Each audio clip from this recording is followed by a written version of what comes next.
Hello जी, राम राम। कैसे हो आप सब? उम्मीद करती हूँ आप सब बढ़िया होंगे। स्वागत है आपका मेरे चैनल में एक बार फिर से।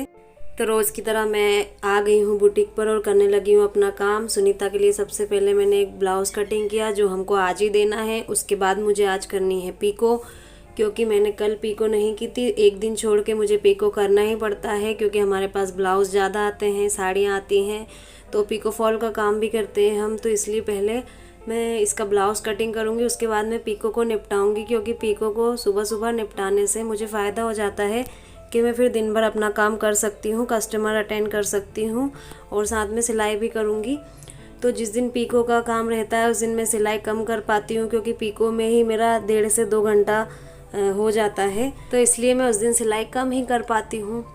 ठीक है, ये भी मेरा ही काम है क्योंकि मुझे मालूम है मुझे पीको भी करना है, तो मैं पीको वाले दिन थोड़ी कम सिलाई करती हूँ, अर्जेंट वाली थोड़ी कम ही रखती हूँ ताकि मैं उसको टाइम से दे पाऊँ। बीच बीच में मेरे पास कस्टमर भी आते रहते हैं, तो मैं सिलाई करते करते फिर उनके लिए भी उठती हूँ, क्योंकि अभी हमारे पास ऐसी कोई लड़की नहीं है जो कस्टमर का नाप वगैरह लेने में हेल्प कर दे, तो ये भी मुझे ही करना पड़ता है। और लड़की हो भी तो सब कुछ मुझे ध्यान देना ही पड़ता है, नहीं तो फिर गड़बड़ हो जाता है, और फिर अगर फिटिंग में कुछ गड़बड़ हो जाए तो कस्टमर भी नाराज़ हो जाते हैं। तो इसलिए फ़िटिंग तो अभी मैं ही लेती हूँ। अगर हमको हमारे कस्टमर को हमेशा के लिए बना के रखना है तो उनको काम तो अच्छा देना ही पड़ेगा, इसलिए मैं इस चीज़ का ख़ास ध्यान रखती हूँ कि कुछ भी गड़बड़ ना हो, और अगर हो भी जाती है तो मैं उसको बिल्कुल अच्छे से सही करके दे देती हूँ ताकि कस्टमर भी हैप्पी रहे और हम भी हैप्पी रहे, हमारा काम भी अच्छे से चलता रहे। तो आज हम बात करेंगे कि बुटीक है अगर आपका, या आप घर से काम करती हैं, तो आपकी स्पीड अगर कम है तो आप उसको कैसे बढ़ा सकती हैं। देखिए, हम महिलाओं का क्या होता है कि हम बातें करने में बहुत एक्सपर्ट होती हैं। अगर हम घर से काम करती हैं तो कोई अगर हमारे पास आ जाती है तो हम उसको बातें करने में 1 घंटे से 1.5 घंटा ऐसे ही वेस्ट कर देते हैं इधर उधर की बातें करने में। तो सबसे पहले हमें ये नहीं करना है। अगर आपका काम पड़ा हुआ है तो सबसे पहले आप अपना काम देखिए, उसको करिए, उसके बाद आपको गप्पे लड़ाना है, आपको कुछ भी करना है वो आप बाद में करिए। दूसरा है, हम मोबाइल देखने में अपना टाइम वेस्ट कर देते हैं। रील देखते देखते कब 1 से 2 घंटा हो जाता है हमको भी पता नहीं चलता। तो आप मोबाइल का भी ध्यान रखें, आप देखिए, लेकिन उससे कुछ ऐसी चीज़ें सीखिए जो आपको काम आए, आपके काम को आगे बढ़ाने के लिए काम आए, तो आप वो ज़्यादा सीखेंगी तो वो आपके लिए ही फ़ायदा होगा। तो आप ये भी देख सकती हैं। लेकिन आप अगर काम छोड़ के और आप दूसरे कामों में उलझ जाती हैं तो फिर आपका काम भी रह जाता है, और कस्टमर भी कभी कभी नाराज़ हो जाता है अगर हम उसको टाइम पे काम नहीं देते। तो आप सबसे पहले ये करिए कि आपका जो भी काम है आप रात में कटिंग कर सकती हैं समय बचाने के लिए, और दिन में जल्दी उसको करके फिर आपके लिए आप अपना 1 घंटा निकालिए, उसमें आपको जो करना है आप वो करिए।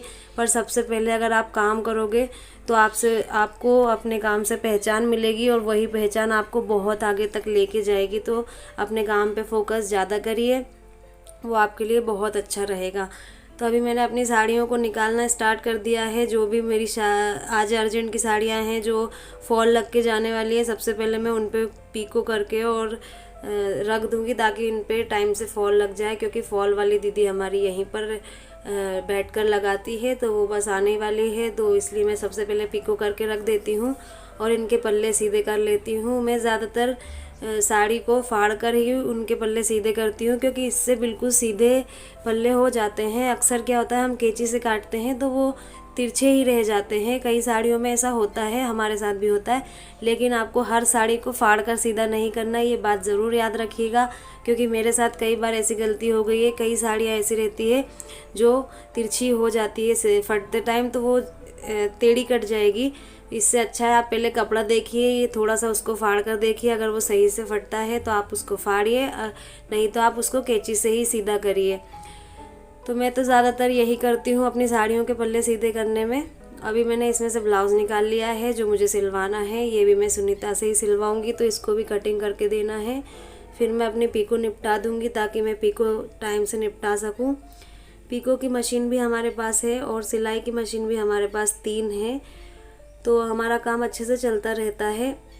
लेस वगैरह भी मैं अपने बुटीक में रखती हूँ ताकि अगर लेस की ज़रूरत हो तो हमको कहीं बाहर जाने की ज़रूरत ना पड़े। ब्लाउज़ हमारे यहाँ ज़्यादा बनते हैं तो लेस तो हमें लगती ही है, तो लेस मैं इकट्ठी ला के रख लेती हूँ ताकि दुकान में लेस की कमी ना हो और हम अपना काम जल्दी कर पाएँ।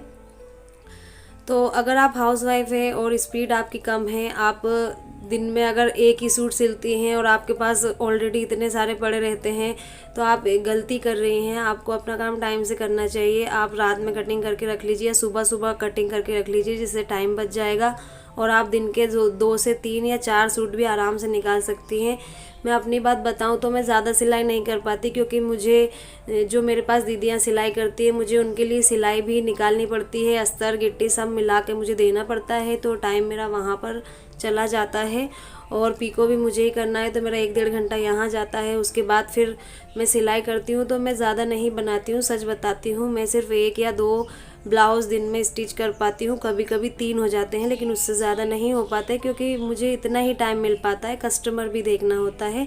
और सूट की बात करें तो मैं 1 या 2 सूट ही बना पाती हूँ। और अगर ड्रेसेस की बात करें कि मुझे क्या क्या बनाना आता है, तो मुझे हर चीज़ बनाना आती है जो लेडीज़ पहनती है और आजकल जो फैशन में चलती है। और सच बताऊं तो ये सब चीज़ें मैं यूट्यूब से देख के ही सीखी हूँ, और कस्टमर मुझे जो भी डिमांड करते हैं मैं वो डिमांड पूरी कर देती हूँ, उनके हिसाब से उनका कपड़ा बना के देती हूँ।